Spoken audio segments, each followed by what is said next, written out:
And I would say that that's really challenging and some people go, well, how do you trust yourself? And I would say it's as simple as if you say tomorrow morning you're going to get up at 7 a.m., but your alarm goes off and you sleep till 7:30, you just taught yourself you can't trust yourself. It's the little things that people don't even realize. And so I always say start with those little things of building trust for yourself. Like, no, I promised you would only, you're only going to work till this hour, then you're only going to work till this hour. Awake, this is Mental Mythos, hosted by Asekho.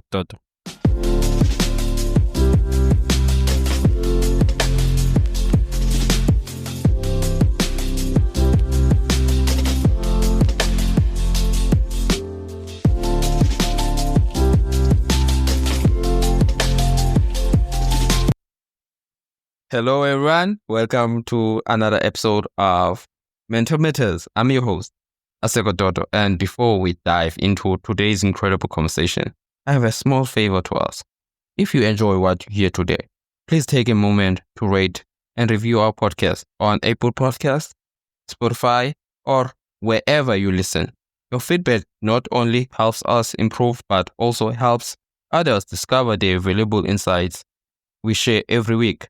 And if you find today's episode particularly inspiring or insightful, don't forget to share it with your friends, family, or anyone you think could benefit from it. Thank you for your support. It truly means the world to us. Now, let's get back into our conversation. Having so many years, 24 years of experience within doing this, and it's quite a remarkable, I would say, milestone, to be specific. Your journey is incredibly compelling. It's compelling, as I've said, that you face significant adversity, which includes toxic family environment and traumatic life experiences.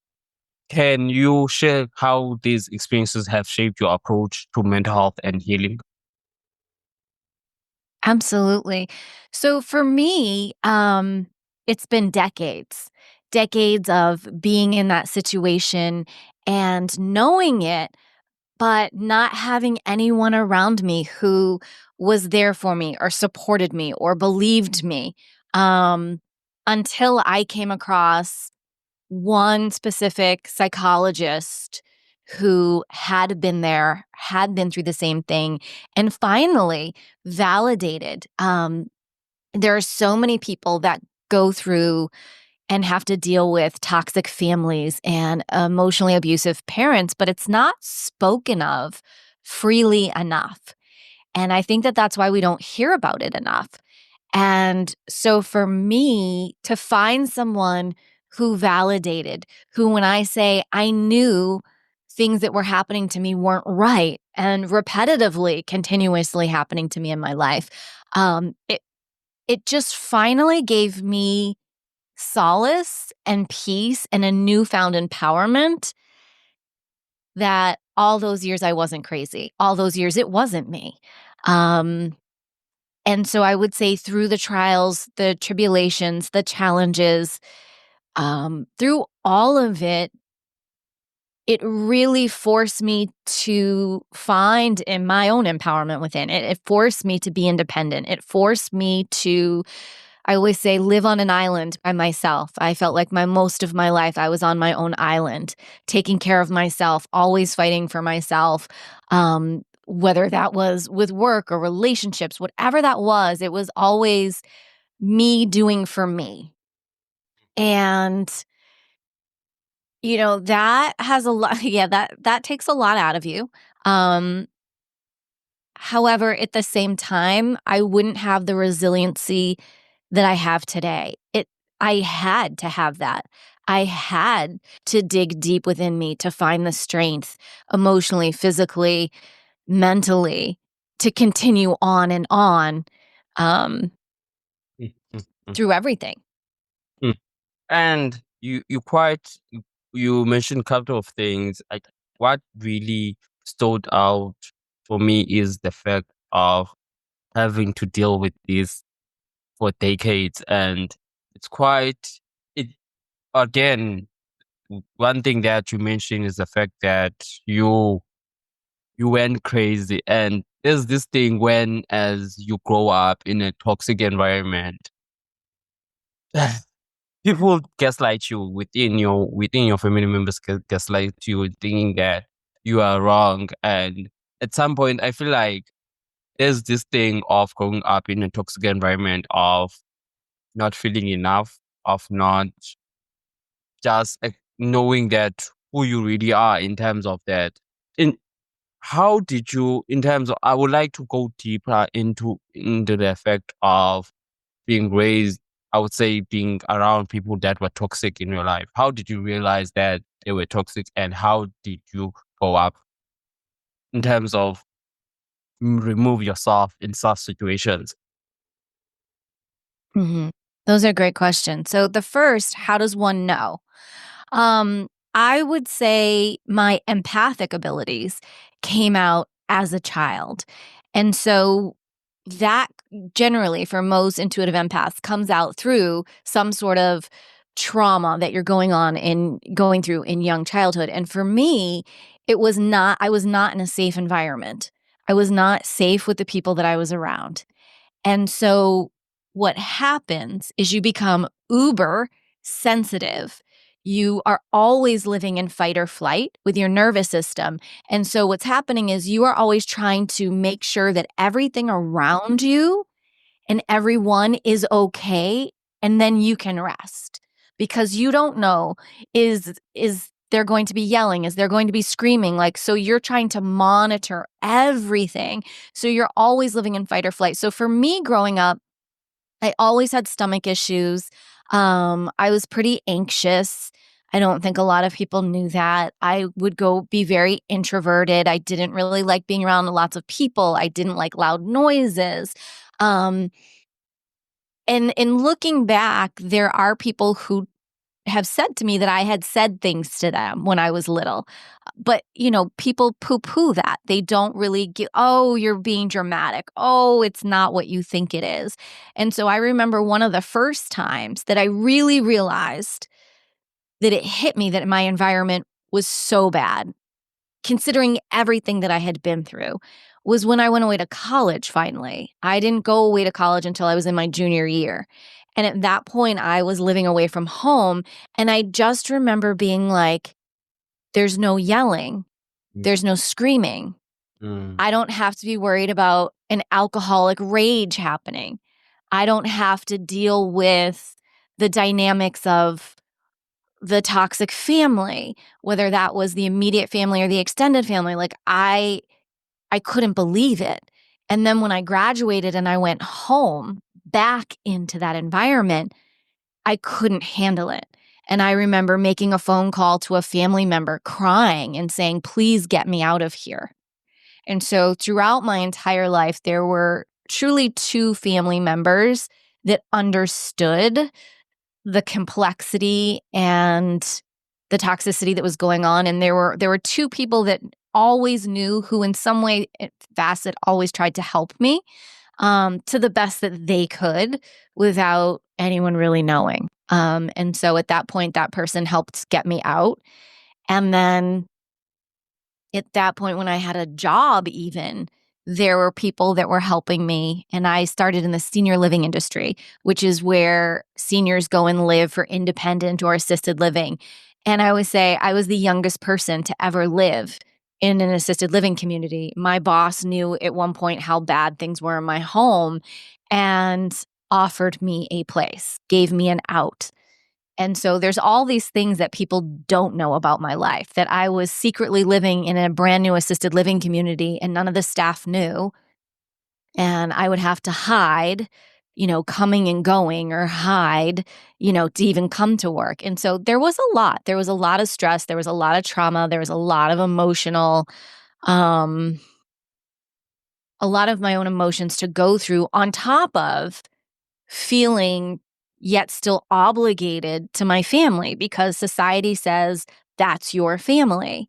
mm, That's your mother, that's your father, that's your aunt, that's your uncle, that's your cousin. In giving them those labels, you're supposed to bypass any wrongdoing. And I grew up with that. Like it's your family, it's your, so on and so forth. And so it wasn't until decades later that, I finally began withdrawing, and I finally began, not having contact or having minimal contact. And you have to really work with what feels best to you in the moment. And for me, I tried various forms of low contact and no contact over the years with various um, people throughout my life. And it finally just got to the point where it got so bad that now there's just no contact. And it's at this point, it's self-preservation. It's really needing to take care of me and taking care of myself and putting my emotional, mental, physical needs ahead of what was going on. And I wasn't doing that all my life. The first half of my life, for 40 some years, I was always doing for everyone else and making sure everyone else was okay and taking the abuse.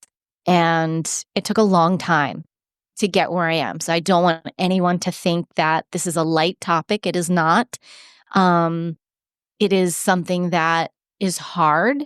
It's something that's not talked about enough. And I just want people to know that they're not alone. It took me a long time to get where I'm at. And if I could help anyone to save them the time and the emotional stunt in growth that I had to with handle over the years. I mean, it was a lot. It was so much more than people know. And unfortunately, the two people that knew and the two people that were always by my side are no longer with us. Mm. And so I truly am on that island by myself. And I've learned that being on the island by myself and having peace and having calm and having that self-preservation is truly priceless. Mm.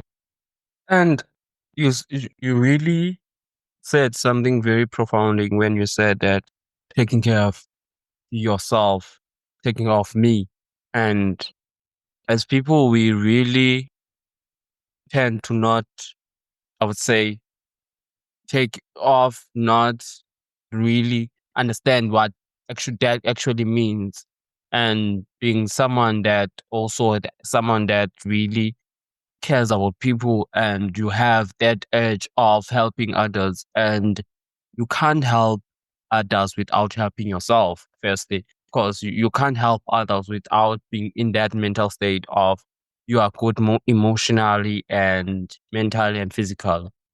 And I just you, after hearing you talking, and I felt like your life has been full of trials, and it's quite remarkable that I would like to applaud you for being able to tell your story. It's something that I keep on saying, that it's not hard to talk about these types of issues. As you said, that this is not a light topic.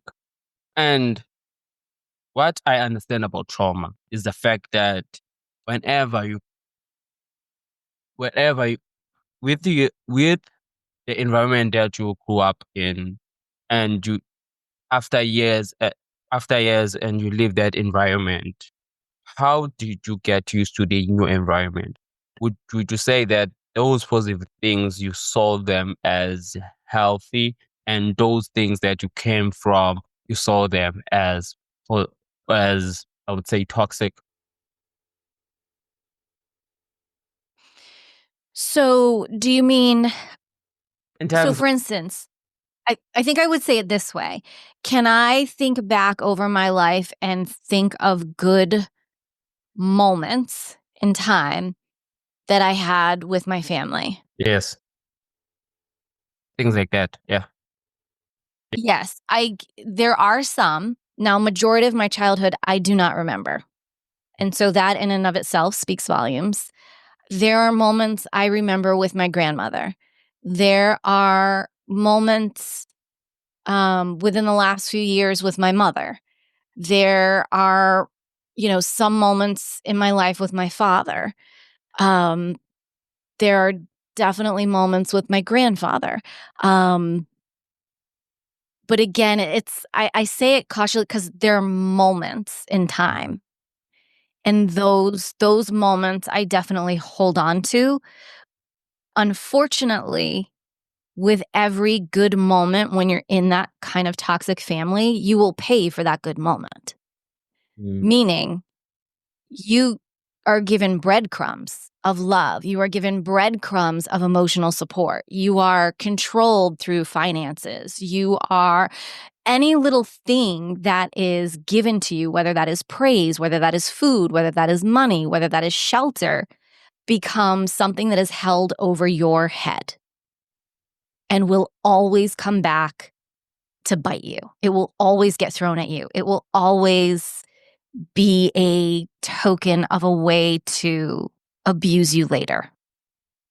Anything that I've done in my life has been weaponized against me, whether it was good, whether it was bad, by my family. And so it's hard.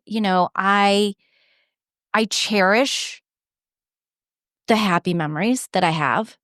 Unfortunately, there's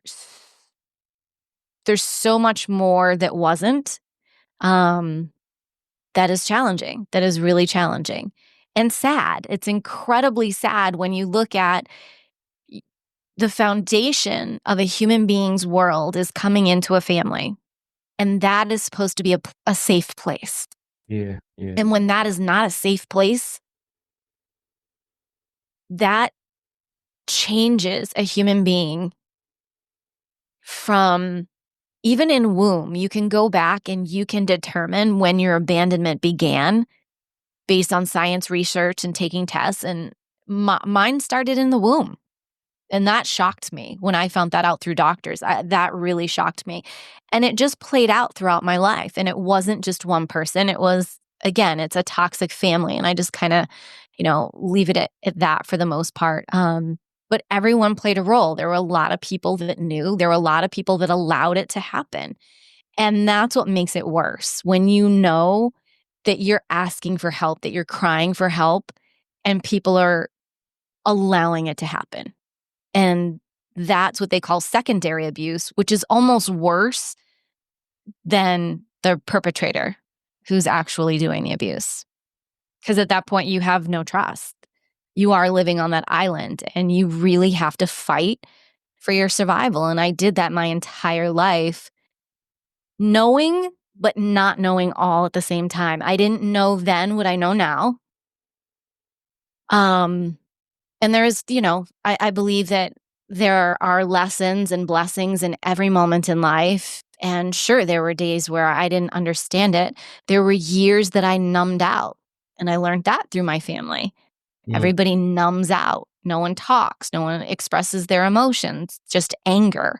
And so I found ways over the years to cope until those coping mechanisms didn't work. So if it wasn't eating because I could control that, or if it was drinking because I could control that, if it was overeating, do you know what I mean? So it wavered over the decades back and forth till finally again, it's surrounding yourself with the right people throughout your life and people who support you and love you, and finding my soul family who is there for me and who, when people look at you and go, you're not crazy. You're not crazy. All this happened. It wasn't right. You didn't deserve it. Now the healing, that's when your real healing begins. And then you work on yourself, and you truly take care of yourself at that soul level, and your healing begins. And it's a healing journey. You don't wake up one day healed. This is for the rest of your life. You will always be healing. There will always inevitably be a trigger of something somewhere that pops up, whether that be a person, place, or a thing, or a situation. And that's when true mastery of your emotions, true mastery of knowing who you are and the healthy boundaries that you have, and fighting for those. And that's always going to be someone's biggest struggle, because anyone like me, being an intuitive empath, growing up in that environment, you've learned to be a people pleaser. You want to help everyone. You want to see the good in everyone, and you can't, right? Like you can, but you can't. Do you know what I mean? Like It's self-preservation. It's self-preservation. It always has to come back to self. And anyone like me will get that because they've given everything that they possibly could and literally were just left on the side of the road to fend for themselves. And so at some point you go, enough. I really want to take care of me. I want to live the best life. I want to help anyone that I can. And that's always been my premise through life, whether it was after my car accident or after my heart surgery or, really getting a handle on this situation. It's something I've not talked about before this year, ever. I wasn't ready. I wasn't in the mindset. And I needed more healing on myself. And now that I have the right, amazing people around me, supporting me and helping me through everything, now is the time that I want to speak up for other people and let them know that they're not alone, that they're not crazy, and that there is light and they can get there too. So inspiring, and there's a lot of things that you touched on. Going back to your childhood, I feel like I'm not sure if you are aware of this, but in psychoanalysis, there's this thing of whereas it involves actually the main things are the conscious and unconscious. Whereas whenever you can't cope with something, the brain moves it from conscious to unconscious, which is repression, and that's where they have there are three things which is super ego, and ID. And super ego really it is one thing that is responsible of differentiating that the morality in terms this is good for you or this is bad. And I feel like in a way your brain really in a way protected you from such because I for example while being in this field of talking about mental health, and I have learned so many things. I have in a way, I think I have been forced to proper research on things that I didn't think that I would be so invested in psychology. And I feel like through this, as I've said, through these conversations are very important. And that thing of feeling that you are not receiving enough love, it's something that not only happens to everyone. And I feel like in a way also I really felt at some point in my life that I wasn't receiving enough love from my parent. And I had this urge of doing like working 5 times more than the other person to just having that love as a firstborn. I wanted that love of a mother. And and when I look back now is the fact that in a way, as much as it pushed me, but I didn't deserve that. And back then, I was just a kid and I didn't know much better because I believe that as when you are a kid, you shouldn't fight for love. It was love. It's something that you deserve. It's something that really, as a child, deserve in a way. I just want to put it like that. And I would like to say something. I ask you a question about this in the conversation of love. And there, through your experience of not receiving that much of a love, as much as we had those glimpses of love, would you say that when joy came, where as something that was positive came towards you, did you ever doubt it that this thing would want love, this love want or I would say what last in a way. Oh, I think absolutely. Because after the behavior pattern is you get something nice or someone is nice to you, Mm. and then immediately the other shoe is going to drop. So you become so almost immune to the love, even though you're yearning for it and you're trying to get it so much. As much as you want it is as much as you're afraid of it because you know the other shoe is going to drop. Mm. You know that you're going to get love in this moment and then 10 minutes later, that could be a whole different story. And generally it was. Mm. And so, absolutely. And that affects any human being. And then that affects your relationships, your friendships, your romantic relationships, your work relationships. At the core, like you're talking, your subconscious and your conscious, at the core soul level, at that point, you don't even have trust for yourself. And so it becomes needing to heal, needing to trust yourself, needing to love yourself, needing to reparent yourself, because at that point in time, you didn't have parents showing up for you the way that you are entitled to have a parent show up. And that's really hard work when you're working on mother-father wounds and you're working on that identity of self and really learning how to trust. And I would say that that's really challenging and some people go, well, how do you trust yourself? And I would say it's as simple as if you say tomorrow morning you're going to get up at 7 a.m., but your alarm goes off and you sleep till 7:30, you just taught yourself that you can't trust yourself. Mm. It's the little things that people don't even realize. And so I always say start with those little things of building trust for yourself.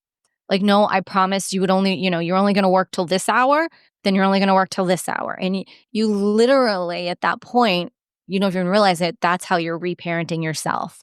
You're showing yourself love. You're showing yourself trust and morals and rebuilding that foundation. And it's a long build. It's a long road to China, right? Mm.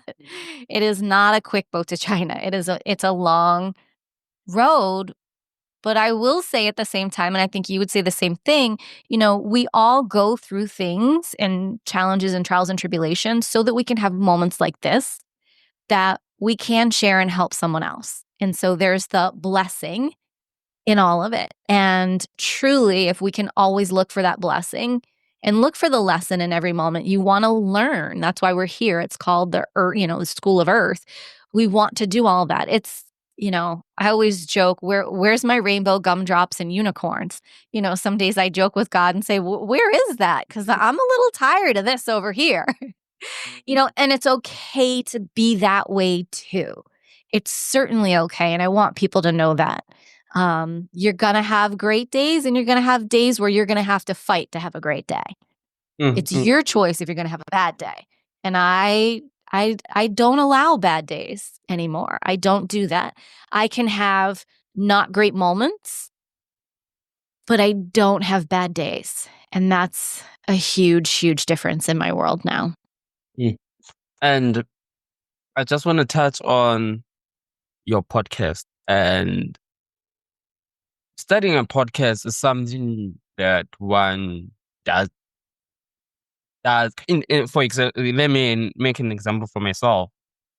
As much as I experience those mental health problems, as much as I experience that thing of not finding help, of not knowing who can help me within the, and how am I feeling?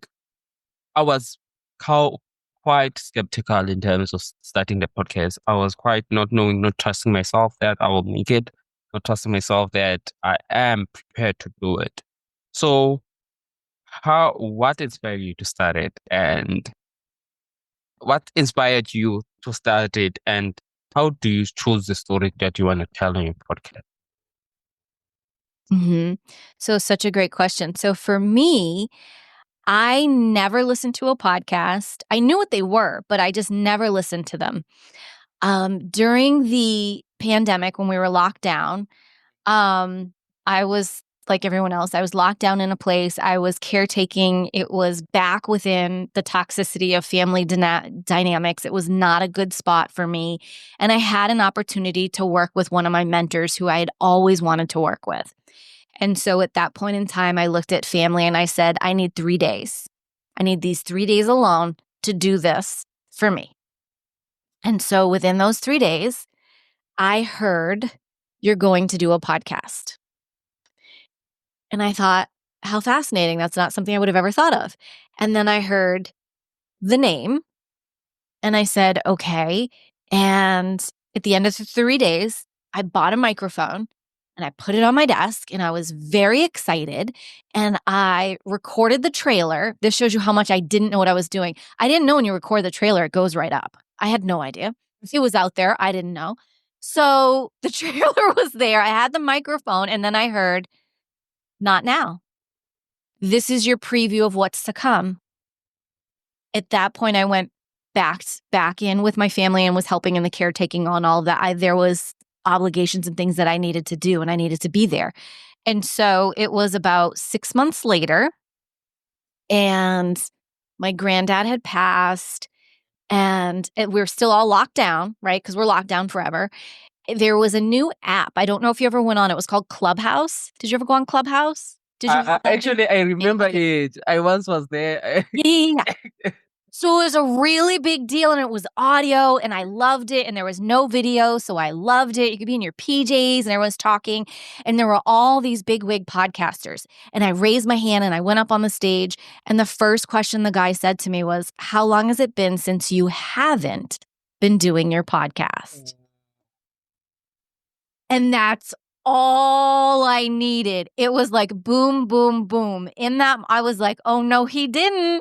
And the next thing you knew, and I had planned it out for my birthday to launch, and I launched on a new moon. I had it all set up astrologically. And that was my beautiful blessing to me. And my mission with the podcast, it's called Empowered Within with Jenifer Pilates, is that I believe every person has a story. Every person has a challenge and a triumph that they deserve to share. And so I bring together people from all over the world, from people like you and I, to celebrities, to healers, to authors, to survivors, to military people, doctors. I mean, I bring everyone together to share their message, to share their story. Because regardless of who I am in this moment, as you've heard, there's so much that I've been through and we barely even got there, right? And so that to me is so important. And so within it, then I weave in and out solo episodes of inspiration and motivation and healing from myself so that there's always that one-on-one as well. And so it's really meant so that everybody knows wherever you are in life, you're not alone. Someone has been there and someone has gotten through it. And so I want that podcast to help you get through that moment.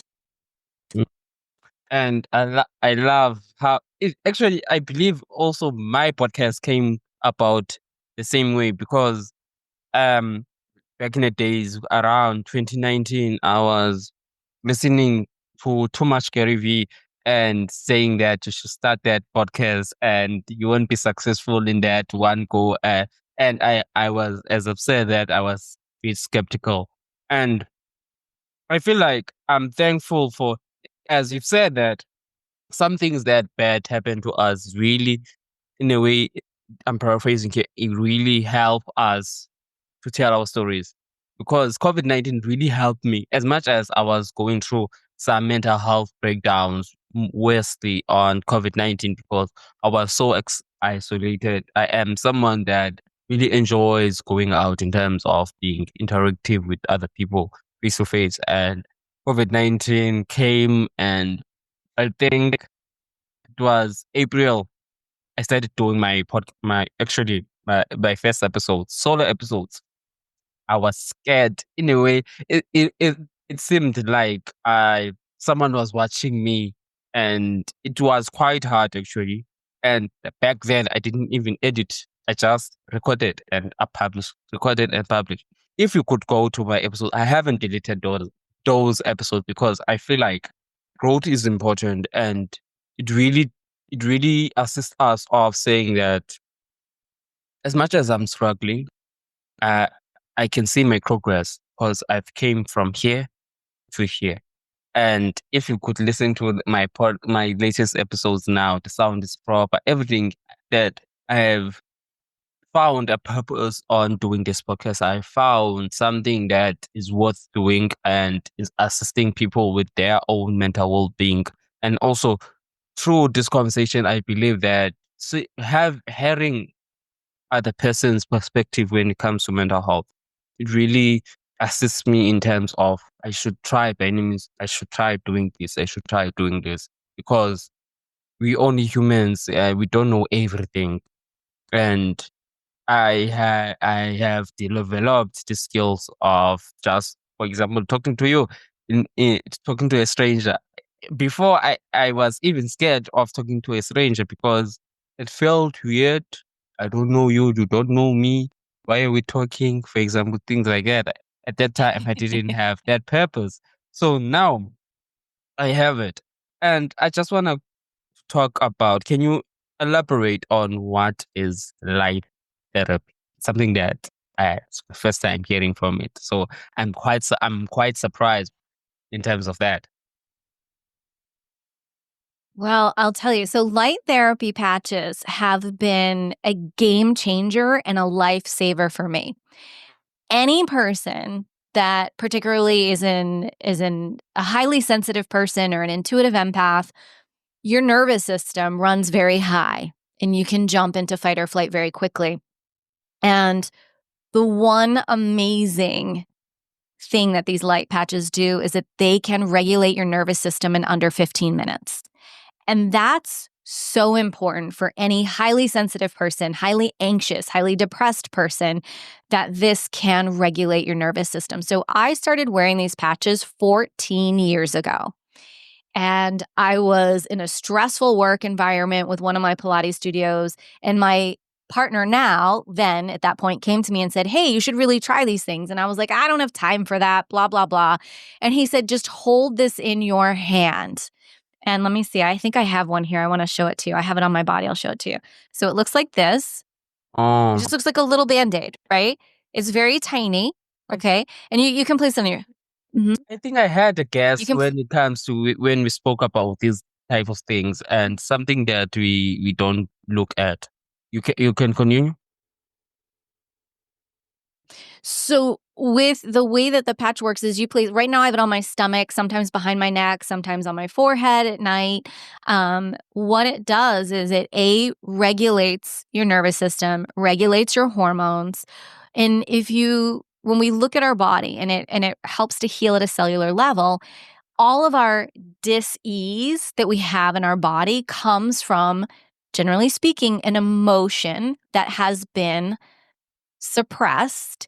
And when emotions are suppressed in our body, it becomes blocked energy, which then gives us a dis-ease in our body, whether that's pain or if that's an actual disease within our body. And so the patches, what they do is they go in, it magically knows what needs healing and begins to assist your body in the healing. So when you place that patch on your skin, the infrared light from your body reflects off the patch back into your body. So it's your body's infrared light that's healing you. The patch is just the conduit. Does that make sense? Yeah, it does actually. And I feel like we, Okay. Okay. yeah, you can go on. Okay, so they're non-transdermal, and what that means is nothing goes into your body. Nothing goes into your bloodstream. This is all on an energetic level. This is all on an energy level. And when you think about the fact that our bodies are made up of energy, we have an electromagnetic field. This is how we heal ourselves. And so when you think about acupuncture, these patches are in place, we put them on acupressure points. So, in lieu of an acupuncture, we use the patches. And so, when you think of it, they're pretty amazing. So, within the first 24 hours, you're resetting 3,000 to 4,000 genes in your body at a cellular level. Isn't that amazing? Within Yeah. 3 to 6 months, that's when you're really looking at your cellular repair. That's when your stem cells are now actively deep healing and regenerating and repurposing and redoing any damage that's been caused, particularly to the aging process, which I know women love to hear about. Mm. And when we get into 6 to 12 months, in a recent study, 14 out of 15 people, they reduced their vascular age by 8 years. Mm. So That means that within 6 to 12 months, your cardiovascular system, your heart, can be reduced the age of it by 8 years, which is very huge. So we've had a lot of people that increased energy. Again, balancing the hormones is so important for both men and women. Reducing inflammation. Inflammation is what causes pain and diseases within the body. Increased clarity is a huge one for us. Healthier hair, skin, and nails. I mean, look at this. I mean, it's just amazing. And for me, like to have a healthy cardiovascular system. I had some, I had a heart situation years back. It's so important to decrease anxiety, tension, and depression in the day and age that we're living. I mean, come on. It hasn't gotten better since these last 4 years, in my personal opinion. Maybe in some ways, because I can always see the light, but it's still challenging, and we still have challenging years ahead of us. And so for me, anything that I can do to help my body align, body, mind, and spirit, to help my mental state stay healthy, to keep me calm so that I have clarity in making decisions and helping my clients and showing my clients I just don't talk the talk. I walk the walk every day. And every day I wear my patches and I am patched up, and I would not go a day without them. It's been Mm, amazing. mm, mm. It's quite interesting in terms of integrating um, organic healing and technology in a way, I would say. And I just want to say thank you so much for being here.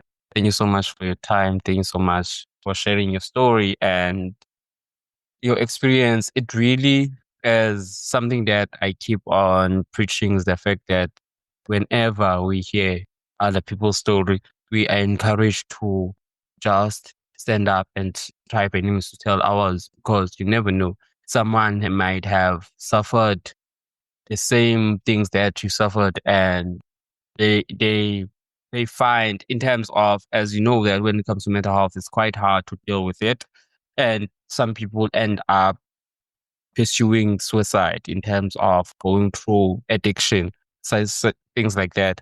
I believe that your story really carries the power of resilience. It really does, and adversity, and you kn- I- and I feel like, in a way, hearing you share your story and share your expertise, I really feel like encouraged to do more, to just keep on pushing the word of mental health. With those words, I would like to say again, thank you so much. Yeah.